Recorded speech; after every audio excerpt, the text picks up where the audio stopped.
Hello, everybody, especially to our friends in Laredo. I'm going to let a few more people join and then we're going to get started. But while we do, let's hear from Amy. Amy, what are you making over there? Oh, hi. I'm trying to make a vegetarian lasagna. We'll see how it turns out. I'm kind of making it up. And what's in your vegetarian lasagna? Carrots, mushrooms. Let's take a look over Yeah, here. you can show. First, these are our chickens out in the backyard. And then this is what's going in the lasagna. And what's over here? You've got tomato and... Tomato, basil, garlic, olive oil. Yeah. Smells really good. And it looks healthy. So I'm going to talk to people about Laredo. What are your thoughts on Laredo, Amy? What are your memories of Laredo? Oh, memories of Laredo. I feel like I went down there with you like pretty early in the Senate campaign. Do you remember? And we sat down with folks from the chamber, and then we went back another time with the kids and had more of like a. This was maybe in the summer of 2019, and had like a public gathering at a restaurant, and it was super packed. I don't know if you remember that. Yeah, we did some outdoor events too. There was a food truck court. I don't know if you were there for that. That doesn't sound familiar. Yeah, that was in Laredo also. Oh, and we did a tour of the port of entry. Yes, and they briefly stole our truck. Yeah, that's right. Yeah, that was in Laredo. We had driven up in the truck. Will you turn that radio down a little bit? Yeah. And we parked our truck, and the director of the port of entry at Laredo said, "Can we drive your truck to the end of the tour?" And we said, "Sure." And we get to the end of the tour, and they couldn't find our truck. Remember that? Yeah. It was like, I don't know how long it took them to get it, but in the process, we learned that the port director in Laredo could trace his family's lineage back to, I don't know, the 17th century or the 18th century in that part of Texas. And at one point, they were in Spanish territory, then Mexican territory, then the Republic of Texas territory. Then they were back in Mexico, and they had to immigrate again, or they had to immigrate, I guess, for the first time, back into what would be the United States. And then ultimately he became the port director there, determining to some degree who could come in and who could not come into the United States. So it was very, very much a Laredo story. So I am reaching out to you, especially in Laredo, and those of you who are near Laredo, with the hopes that you'll join me in Laredo this next weekend, where we're going to be knocking on doors, and we're going to be trying to talk to voters and prospective voters, future voters, about the 2020 election. So, how do you feel about how things turned out in 2020? What do you think about what's going on in Laredo, in Texas, in the country? What would you like to see change?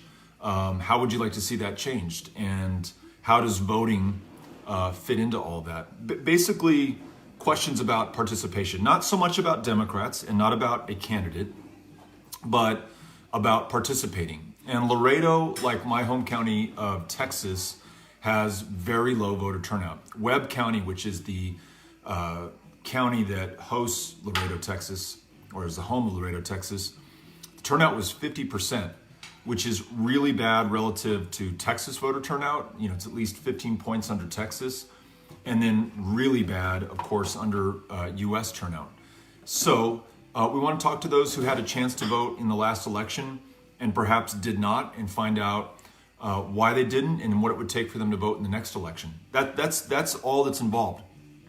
If you want to join us, you don't have to talk about Democrats. You don't have to talk about a candidate. You don't have to talk about a given set of policies. You just have to be interested in helping people vote. And we think that now is the perfect time to do this because you've got this unprecedented attack on our democracy in Texas, right? You have SB 7, Senate Bill 7 in the Texas legislature. You have House Bill 6, both of which would make it much harder for people to vote and to have a say in our elections and who represents us and the direction that our state and our communities and our countries take. So, we can go out there and testify against these bills, which many of us have done. We can continue to, ensure that there is attention and focus paid to them so that this doesn't happen under the cover of night. But we also have to concurrently be working on making sure that more people can vote. And so part of that is the voter registration work that Powered by People does, which you can join a voter registration canvas in your neighborhood. But a lot of that has to do with talking to people who live in underrepresented communities. Underrepresented means they're also under-resourced, means that they often bear the brunt of bad policy instead of helping to form and write good policy. And Laredo, El Paso, Hidalgo County, these border communities are the center of the opportunity, if you want to look at it that way, in terms of bringing more voters in. But it's not going to happen on its own. And we've seen very low voter turnout, participation, registration in these counties for a long time. So we're going to go down and meet friends in Laredo and encourage others who want to join us in Laredo to knock on doors and meet those voters where they are and encourage them to share with us their thoughts on the 2020 campaign or the 2020 election and what it would take to vote in 2022. Okay? The events link is right there. It's pinned right there. So if you can make it down to Laredo next weekend, I will be there around Friday and stay through Sunday. And I'm going to be there knocking on doors right alongside you. If you want to join us and a bunch of other great volunteers, click on that link and sign up. If you speak Spanish, it's even better. I know from my time in Laredo and making some phone calls into Laredo recently that there are a lot of bilingual households, and there are some households where the voters prefer to speak Spanish. And so if you can speak Spanish, even better. And Maria asks that I send a message in Spanish. Maria, what message would you like me to send? Amy, ¿podemos hablar un poco sobre la fin de semana en Laredo? Claro. Y que vamos a ir puerta por puerta hablando con los residentes y sus vecinos sobre las elecciones de 2020 y qué pasó, y la necesidad de votar en 2022 y en las elecciones del futuro. Y es algo muy fácil. Nomás queremos entender las opiniones y ideas de la gente que viven adentro de Laredo. Y vamos a hacerlo con otros voluntarios desde cada parte de la frontera, incluyendo Laredo, pero también El Paso y Austin and other cities further away and in between. So wherever you are in Texas, if you have it in you to get to Laredo this weekend, we would love to see you, and we'd love to knock on some doors with you. And we'd love to learn about the voters in Laredo and find out what it's going to take to improve voter turnout in this critically important part of the state. Think about what's happening right now in our national conversation about immigration and the border. It is central to Laredo, to El Paso, to McAllen, to these communities of the border who understand immigration and our binational connection with Mexico and the plight of these asylum seekers and what the future of immigration law should be better than anyone. But if we don't see higher voter turnout from these communities, then they really literally won't have a seat at the table when it comes to rewriting our immigration laws and addressing these issues and ensuring that we have a policy that reflects the best traditions of this country, a country of immigrants, a policy that addresses the underlying issues in Mexico and in Central America, and a policy that gives people a lawful way to reunite with their families, to apply for immigration and asylum in this country, and ultimately, should they wish to become citizens. So let's make sure that those people who understand this best, who are affected by it most, have a seat at the table and have a chance to influence the outcome of these elections. Phaedra asks, what is Amy making? What is she trying? What is she? No, what is she making? The attempt here? First of all, I'm going to show you this outside shot of the O'Rourke family farm.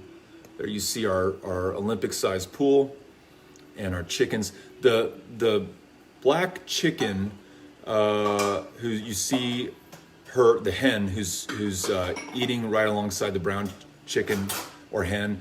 You can see she's hen pecked, I guess. She's duck pecked because we have a duck back there. I don't know if you see the duck. That's Finnegan, the duck back there, who is, I think, trying to mate with this chicken right here. And so we've got to either get Finnegan another duck friend to mate with, or Finnegan might have to find a new home. Isn't that right, Amy? Yeah. The problem is, if you find Finnegan a female friend, supposedly the female ducks are super, super loud. What is a woman duck? If a male duck is a drake, I don't know. is it just a duck? Somebody on the live stream's Yeah, gonna I don't know. But we just can't do it to our neighbors to have a big, loud ruckus in our backyard. They all may the like time. it. No, I They may don't like think it. so. Yeah. Reminds them of being in the country. All right. What are we making here? Okay, so here's some homemade tomato sauce. Did you just put some butter in it? I did because it seemed a little almost like gazpacho-y, Uh-huh. and so I added some butter to thicken Yeah, it up you're a not little. gonna do anything but make it better with butter. And then some sauteed carrots and onions and mushrooms and spinach. Molly's favorite. She hates mushrooms. Hey Molly, will you give us a tour of the farm in a second? Sure. Okay. First we're gonna find out. And what's this? And then just cooking the lasagna noodles. Okay. That's Amy's famous vegetarian lasagna. A reminder that if you click on this link down here, you can join us in Laredo. I will be there this weekend with some other Powered by People volunteers who are driving in from El Paso and other parts of the state, and then a lot of volunteers who are in Laredo right now.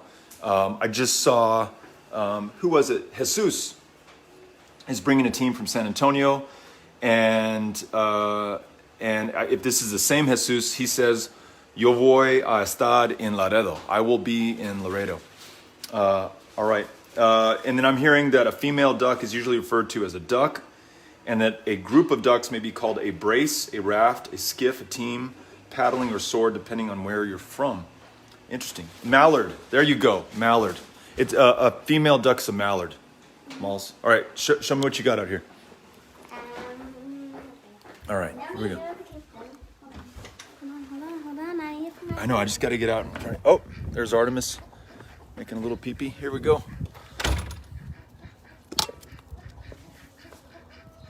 So Molly, you want to introduce us to the family? I'll let you take it. This Molly's taking over.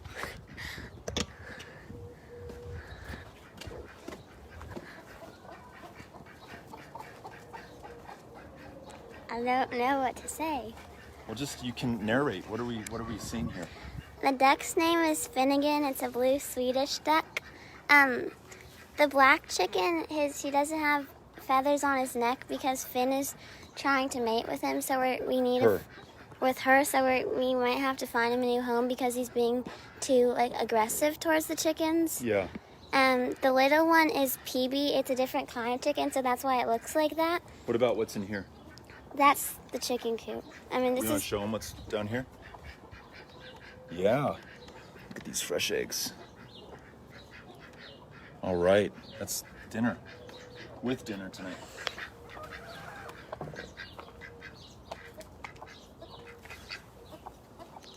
the red one is Ruby. The orangish, whitish one is What are they doing to each other? Summer, and the speckled is Willow, and then the small one's PB.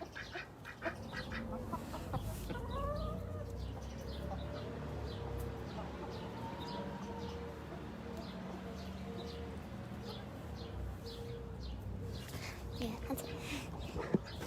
Is that good? All right. So Molly, I was just telling folks to join us in Laredo next weekend. Do you want Yeah, to? it's a frizzle. It's a frizzle. That's what PB is. Oh, do you want to make an encouraging pitch for Laredo? Have people join us to knock on doors. Just say, "Come to Laredo." Come to Laredo.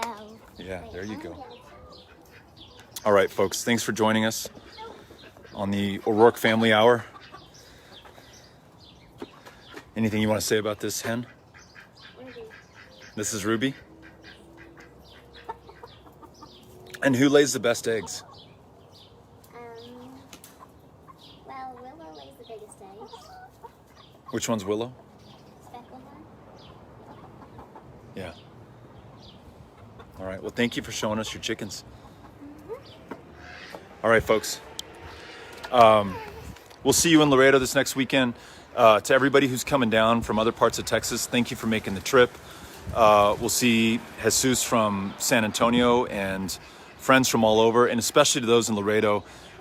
Thank you for doing this work. We're actually joining Sylvia Bruni and a bunch of Leti Trejo, a bunch of really amazing people who are out there doing this work already. We just want to be out there and be supportive.